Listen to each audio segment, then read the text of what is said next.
My name is Nicolette and I am your 39-year-old virgin. Welcome to my channel. So this channel is for anyone who is on a celibacy journey or on a journey of remaining a virgin until they get married, and really for any Christian or anyone who wants to know how it is they can maintain themselves, their reputation, their body pure, because that's the choice that they have made. So I am 39, I am still a virgin, I have never been kissed, never been touched inappropriately, and there are reasons behind that. So this vlog is for me to share those reasons. And today's episode, I will be talking about one of the reasons why I'm a virgin is because I don't mind being alone.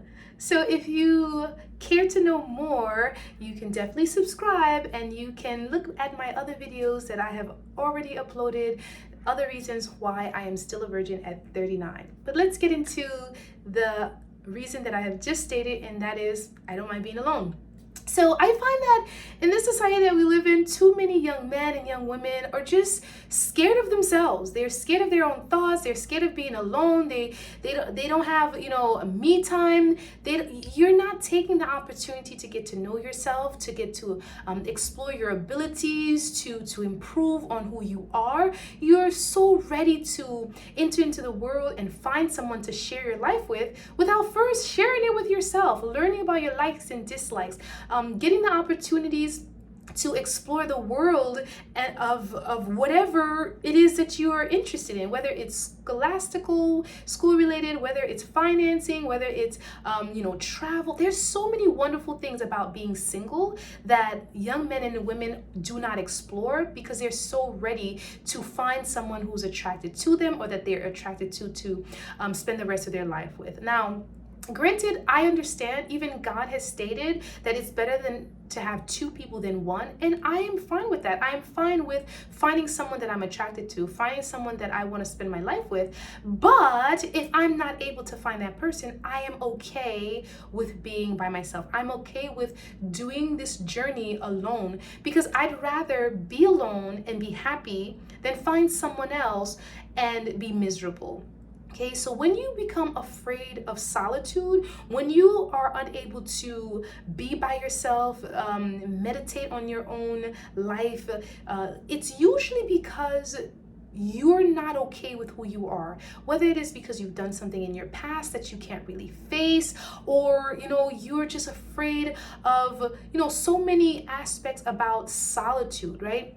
Whether you don't have enough money and you're afraid that you can't manage bills alone, you have children and you want someone's help to take care of them, right? So there are many choices that I made in life that allowed me to be okay with solitude, right? So I'm a nurse practitioner. I make enough money to be able to travel, pay my own rent, have my own car note, explore the world if I so choose with the money that I'm making and not go beyond my budget.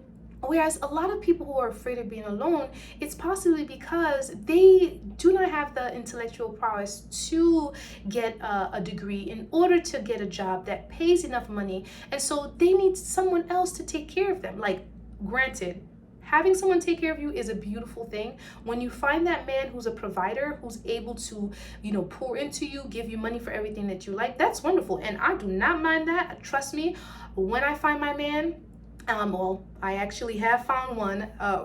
Currently, this is the first year that I've ever had a boyfriend. He's a provider, and that's wonderful, right? But if something ever happens to him, I'm still okay because I have a degree, I have an education, I have means of making money, I have my own bank account, I have my own car, I'm able to rent my own house, and if I want to own a house, I can do that too. I have everything for me, by me, through me, by the grace of God, as I stand alone. And then if he chooses to cooperate and I love him, God allows him to be in my life, then he will add to that, not subtract from it, not give me what I don't have. Well, he can't give me what I don't have because I don't have everything. But the point is, I don't necessarily need him for survival. I need him because he will be part of something that I want to explore, and he can enrich me in other ways and not just financial, emotional, and whatever, right?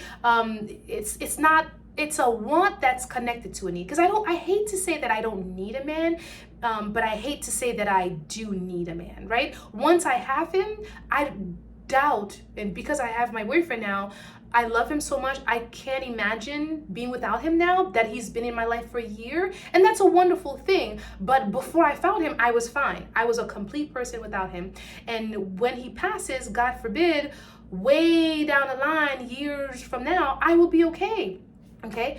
But the problem with a lot of women is they refuse to be alone. They want children, they want a husband, they want a boyfriend, they want this, they want that. They don't like to be by themselves, and that's not a good thing. It's not. It looks like you're thirsty, it looks like you're needy. And even if people or boys or men are like, coming after you, it's problematic for me to have women think that they cannot live alone. Yes, God did not create man to live alone, but because of the world that we live in, because of sin, that happens, and you have to be okay with it. Christ came to the world and he was alone. He said it, like, he didn't have even a place to lay his head, right? He didn't get married. Okay? Paul says it is better that you stay alone if only, however, you're going to sin, then you marry. And he said that because he realizes in this world that we live in, a lot of times we lead each other astray, right? And sometimes we choose people who are less capable than we are in the spiritual, financial, emotional, economical, like all of those things. And that person brings us down rather than bring us up. So in that sense, sure, it's better that you're alone. But if you're going to find that person who can pour into you and you can pour into them, and you can cooperate, collaborate, and work together to grow towards a better future and a wonderful state of being, that's wonderful. But it shouldn't be because you're afraid of being alone. You have God in your life.